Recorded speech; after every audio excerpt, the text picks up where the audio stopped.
বন্ধুরা কেমন আছেন সবাই? আশা করি বন্ধুরা আপনারা সবাই অনেক ভালো আছেন। 1xBet নিয়ে একটি নতুন ভিডিওতে আপনাদেরকে জানাই স্বাগতম। আজকের এই ভিডিওতে দেখিয়ে দেওয়া হবে কি করে 1xBet-এ একটি অ্যাকাউন্ট খুলতে হয়, অ্যাকাউন্টটি ভেরিফাই করতে হয় এবং অ্যাকাউন্টটিতে ডিপোজিট করতে হয়। এবং আরও দেখিয়ে দেওয়া হবে কি করে 1xBet দ্বারা একটি অ্যাকাউন্ট খোলার সাথে সাথে 10,000 টাকা বোনাস জিতে নিতে হয়। হ্যাঁ বন্ধুরা, এই সব কিছু আজকের এই ভিডিওতে দেখিয়ে দেওয়া হবে, তো ভিডিওটা স্ক্রিপ্ট না করে পুরোপুরি দেখবেন। সর্বপ্রথম আপনাদের ফোনে যদি 1xBet নামে অ্যাপটি না থেকে থাকে তাহলে ক্রোম অথবা গুগল ব্রাউজার থেকে এটি ডাউনলোড করে নেবেন। এরপরে অ্যাপটিকে ইনস্টল করবেন। ইনস্টল করে অ্যাপটির মধ্যে প্রবেশ করবেন। প্রবেশ করার পর আপনাদের সামনে এমন একটি ইন্টারফেস শো হবে। এখানে আপনারা এই যে উপরে রেজিস্ট্রেশন অপশনটিতে ক্লিক করে দিবেন। এরপর আপনারা রেজিস্ট্রেশনের জন্য 4টি মাধ্যম পেয়ে যাবেন। এখান থেকে এই যে সবার উপরে থাকা ইন ওয়ান ক্লিকে ক্লিক করে দিবেন। এরপর আপনাদের সামনে এমন একটি ফর্ম চলে আসবে। এখানে আপনারা উপরে 3টি স্টেপ যেমন আছে তেমনই রেখে দিবেন, কোনো কিছু পরিবর্তন করবেন না। আপনারা শুধু এই যে প্রোমো কোডের ঘরে বসিয়ে দিবেন BPL23। হ্যাঁ বন্ধুরা, আমি আবারও বলে দিচ্ছি, প্রোমো কোডের ঘরে বসিয়ে দিবেন BPL23।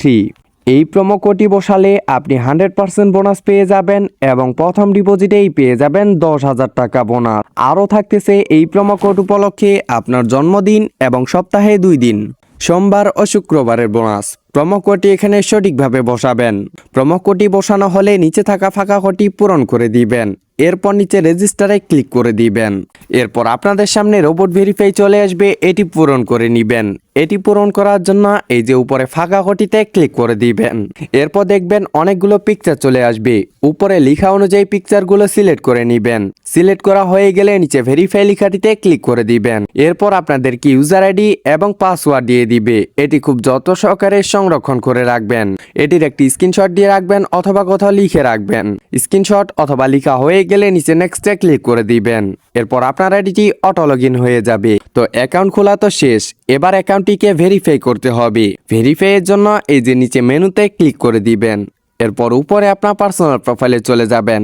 এখান থেকেই আপনারা ভেরিফাই করতে পারবেন। আপনারা এই যে ফোন নাম্বার অপশনটি আছে তার ডান পাশে থাকা লিঙ্ক লেখাটিতে ক্লিক করে দিবেন। এরপর এখানে আপনার সচল নাম্বারটি বসাবেন। নাম্বারটি অবশ্যই শূন্য ছাড়া বসিয়ে দিবেন, কারণ এখানে সামনে শূন্য দেওয়াই আছে। নাম্বারটি বসানো হয়ে গেলে নিচে নেক্সটে ক্লিক করে দিবেন। এরপর আবার রোবট ভেরিফাই চলে আসবে, এটি আগের মতো পূরণ করে নেবেন। এরপর নিচে সেন্ড করে ক্লিক করে দিয়ে আপনার ফোনে একটি 5 সংখ্যার কোড যাবে, সে 5 সংখ্যার কোডটি এখানে বসিয়ে দিবেন। কোডটি বসানো হয়ে গেলে নিচে অ্যাক্টিভে ক্লিক করে দিবেন। ফোন নাম্বার দিয়েও ভেরিফাই কমপ্লিট হয়েছে। এবার দেখাবো কি করে এনআইডি কার্ড দিয়ে ভেরিফাই করতে হয়। এর জন্য এই যে উপরে ইন্টার ডিটেলসে ক্লিক করে দিবেন। এরপর এখানে আপনার এনআইডি কার্ডের তথ্যগুলো বসাবেন। প্রথমে আপনার নামের প্রথম অংশ, এরপর আপনার নামের দ্বিতীয় অংশ।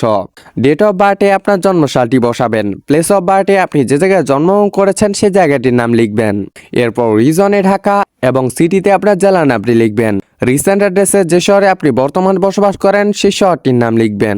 এরপর ডকুমেন্ট টাইপে আপনার এনআইডি কার্ডটি সিলেক্ট করে নেবেন এবং ডকুমেন্ট নাম্বারে আপনার এনআইডি কার্ডের যে নাম্বারটি রয়েছে সেই নাম্বারটি বসিয়ে দিবেন। ডেট অফ ইস্যু জায়গায় আপনার এনআইডি কার্ডের উল্টো পাশে একটি ডেট অফ ইস্যু দেখতে পারবেন, সেই ডেট অফ ইস্যুটি এখানে সঠিকভাবে বসাবেন। এরপর ইস্যুড বাই এর জায়গায় বাংলাদেশ গভর্নমেন্ট লিখে দিবেন। এরপর ইস্যুড বাই এর জায়গায় বাংলাদেশ গভর্নমেন্ট লিখে দিবেন। দেখে নেবেন তথ্যগুলো সঠিক আছে কিনা। তথ্যগুলো সঠিক থাকলেই নিচে সেভে ক্লিক করে দিবেন। এরপর আপনাদেরকে এভাবে কনফার্ম দেখিয়ে দিবে। তো আইডি ক্রিয়েট করা, ভেরিফাই করা অল কমপ্লিট হয়েছে। এবার দেখাবো আপনারা কি করে ডিপোজিট করবেন। ডিপোজিটের জন্য এই যে উপরে ডিপোজিটে ক্লিক করে দিবেন। এরপর এখানে আপনারা দেখতে পারতেছেন ডিপোজিটের জন্য অনেকগুলো মাধ্যম রয়েছে। এখানে রয়েছে বিকাশ, নগদ, রকেট, উপায় আরো বিভিন্ন মাধ্যম। আমি আপনাদের সুবিধার জন্য বিকাশ দিয়ে ডিপোজিট করে দেখিয়ে দিচ্ছি। এর জন্য বিকাশে ক্লিক করে দিবেন। এরপর সবার উপরে দেখতে পারবেন বিকাশ ওয়ালেট নাম্বার। এই নাম্বারে আপনাদের টাকা ক্যাশ আউট করতে হবে। আর এই নাম্বারটি কিন্তু যে কোনো সময় পরিবর্তন হতে পারে, তাই ক্যাশ আউটের সময় অবশ্যই নাম্বারটি দেখে নেবেন। আপনি এখানে 300 টাকা দিয়ে শুরু করে 20,000 টাকা পর্যন্ত ক্যাশ আউট করতে পারবেন। আপনি যে পরিমাণ টাকা ক্যাশ আউট করবেন সে টাকার পরিমাণটা এখানে লিখে দিবেন। এরপর যেই নাম্বার দিয়ে ক্যাশ আউট করবেন সে নাম্বারটি লিখবেন। ক্যাশ আউটের সময় আপনাকে ট্রানজ্যাকশন আইডি দেওয়া হবে, সে ট্রানজ্যাকশন আইডিটি এখানে কপি করে বসিয়ে দিবেন। এরপর নিচে কনফার্ম ক্লিক করে দিবেন। বন্ধুরা এখন আপনারা এখানে গেম এবং কম্পিটিশন করতে পারবেন। আর অবশ্যই বন্ধুরা আপনারা স্ক্রিনে দেওয়া প্রোমো কোডটি ব্যবহার করবেন। অসংখ্য ধন্যবাদ বন্ধুরা আমাদের সাথে এতক্ষণ থাকার জন্য।